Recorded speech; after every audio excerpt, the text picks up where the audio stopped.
কিছু একটা দেখবেন, জিতারটা রানার্স আপটা কিছু একটা আসবে ভাই, চিন্তা করেন না, ওইটা হবে ইনশাল্লাহ। আমি যেমন বই লেখার আগে কাভার বানাই, তো কোনো কিছু ভিজুয়ালাইজ করতে থাকলে না ওইটা পাওয়াটা ইজিয়ার হয়।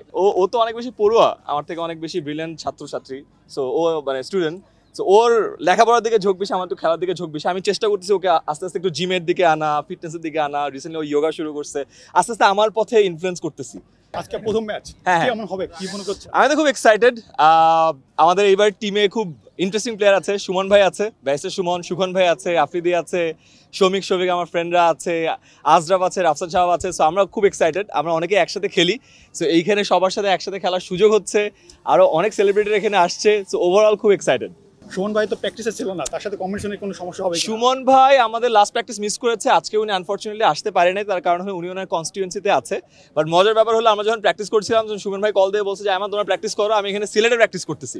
সো উনি ওখানে ওনার পুরো একাডেমি নিয়ে প্র্যাকটিস করতেছে। সো হোপফুলি কালকে উনি আসবে, আমাদের টিম ফাইনালে গেলে তো সুপার একটা খেলা হবে, আমরা ওনার সাথে খেলবো, দেখবো, জিতার একটা বড় প্রচেষ্টা থাকবে। সুমন ভাই কি শুধু আপনাদের দলের খেলোয়াড় হিসেবে খেলবে নাকি সে কোচের দায়িত্ব পালন করবে? আপাতত খেলোয়াড় হিসেবে আমরা ব্যারিস্টার সুমনকে প্লেয়ার হিসেবে চাই, আর চাই যে সে সুস্থভাবে কালকে আসুক, খেলুক, অ্যান্ড সুস্থভাবে আবার আমরা ফাইনালে উঠি, চ্যাম্পিয়ন হই, তারপরে এটা দেখা যাবে। অনেক অনেক খেলার সময় গরম টরম মনে থাকে না ভাই। আমার তো পায়ে যেমন আমার লিগামেন্ট ইনজুরি, MCL ছিঁড়ে গেছে, এই জাস্ট নি ব্যান্ড লাগায় খেলতে চলে আসছি। কারণ খেলার সময় যে অ্যাড্রেনালিন রাশ কাজ করে, ওই সময় ব্যথাও মনে পড়ে না, গরমও মনে পড়ে না, ঘামও মনে পড়ে না। যেমন ধরেন প্র্যাকটিস করতে করতে অলরেডি ঘেমে গেছি। সো হোপফুলি খেলার সময় সব কোনো কিছু মনে থাকবে না, মজার একটা খেলা হবে। আপনার হয়তো মনে পড়ে না, কিন্তু মুঞ্জিরিন আপুর কাছ থেকে আসলে কোন ধরনের ছিল কিনা এত কিছু? হালকা থাকে, ও তো অনেক বেশি পড়ুয়া, আমার থেকে অনেক বেশি ব্রিলিয়ান্ট ছাত্রছাত্রী, সো ও মানে স্টুডেন্ট, সো ওর লেখাপড়ার দিকে ঝোঁক বেশি, আমার তো খেলার দিকে ঝোঁক বেশি। আমি চেষ্টা করতেছি ওকে আস্তে আস্তে একটু জিমের দিকে আনা, ফিটনেসের দিকে আনা। রিসেন্টলি ও যোগা শুরু করছে, আস্তে আস্তে আমার পথে ইনফ্লুয়েন্স করতেছি। সো ছোটকালে ফুটবল খেলতো কিনা? অনেক খেলতাম ভাই, আমার বাবা আর্মিতে ছিল, সামনে বিশাল মাঠ ছিল। আমি ক্যান পাবলিকে পড়ছি, ফুটবল, ক্রিকেট, ভলিবল, বাস্কেটবল খেলে বড় হয়েছি। আমি কলেজ লাইফে কলেজ চ্যাম্পিয়ন ছিলাম টেবিল টেনিসে, আমি পুল খেলতাম, ভলিবল খেলতাম, সো প্রচুর খেলছি। সো আমার জাস্ট খেলাটা হলো মেইন প্যাশন। পেশায় আমি শিক্ষকতা করি আর কি মাঝে মধ্যে। খেলাধুলা করা উচিত, শরীর চর্চা করা উচিত, কিছু না পারলে দৌড়ানো উচিত, তাও না পারলে অ্যাটলিস্ট হাঁটা উচিত, ঘাম ঝরানো উচিত।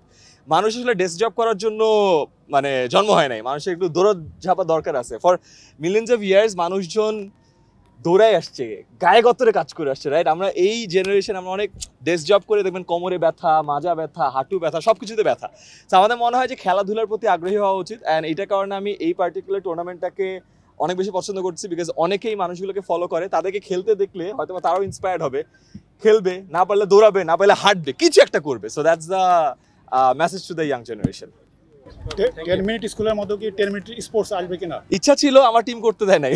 আমার তো খেলাধুলা নিয়ে অনেক প্যাশন, আমি করতে চাইছিলাম, আমি ফুটবল, ব্যাডমিন্টন শেখাতে চাইছিলাম, বাট আমার টিম বলে ভাই এটা আপনার নেশা, পেশার সাথে মিলায়েন না। সো আমি এখন না মিলাই আর কি নিজেকে কন্ট্রোল করতেছি আর কি। অনেক অনেক ভাই, আমি ছোটবেলা থেকে খেলছি। ফুটবলের দুনিয়ায় আপনি আসলে কোন দলকে সাপোর্ট করেন? আমি ন্যাশনাল টিমে আমি সাপোর্ট করি হলো ব্রাজিলকে, ক্লাবে আমি সাপোর্ট করি রিয়াল মাদ্রিদকে, আর প্রিমিয়ার লিগে সাপোর্ট করি হলো ম্যানচেস্টার ইউনাইটেডকে। বাংলাদেশের দলকে কেমন ভাবে দেখেন? বেশ ভালোভাবে দেখি, আমার তাদের সাথে একটা ম্যাচ খেলার সুযোগ হয়েছিল গত বছর। সো তাদেরকে কাছ থেকে চিনি, ক্যাপ্টেন থেকে শুরু করে অনেক প্লেয়ারকে। সো তাদের খেলা অনেক পছন্দ, দেখা হয়। রিসেন্টলি প্যালেস্টাইন ম্যাচে আমাদের ফুল গ্রুপ সহ যাওয়া হয়েছিল। সো আশাবাদী অনেক সামনের দিনগুলোর জন্য। ইনফ্যাক্ট জিকোর সাথে আমার খেলা হয়েছে, জিকোর সাথে আমার ফার্স্ট দেখা হয়েছিল। আমরা একবার আমাদের 10 মিনিট স্কুল একটা ইন্টারনাল টুর্নামেন্ট ছিল, সো জিকো এখানে খেলতে আসে, সো ওখানে দেখা হয়েছিল। সো হি প্লেজ গ্রেট, এখন একটু হালকা ইনজুরির মধ্যে আছে। So hopefully I wish him all the best and recovery করে আবার তাড়াতাড়ি ফিরুক, সে আশা করছি। আপনাদের টিমের নাম জেরিকো চ্যাম্পিয়ন। হ্যাঁ হ্যাঁ, আপনারা কি চ্যাম্পিয়ন হচ্ছেন? এই জন্যই তো নাম দিছি ভাইয়া, এই জন্যই তো যে প্রতিবার যখন হাডল করবো 1 2 3 চ্যাম্পিয়ন বলবো। সো ম্যানিফেস্ট করতেছি আগের থেকে যে জিতে গেছি, চ্যাম্পিয়ন হয়ে গেছি। হ্যাঁ, আর কারো চান্স? চান্স তো থাকবে ভাই, খেলার সময় উইনিং মাইন্ডসেটটা অনেক ম্যাটার করে। আমি অনেক স্পোর্টস মানে খেলি তো, সো ওই উইনিং মাইন্ডসেটটা অনেক। আমাদের যে ইভেন মেসেঞ্জার থ্রেড আছে ওখানে অলরেডি লেখা আছে champion with a trophy, so that visualize করতে পারি। আমি সাদিকের হাতে আমরা ট্রফি দেখতে পাচ্ছি।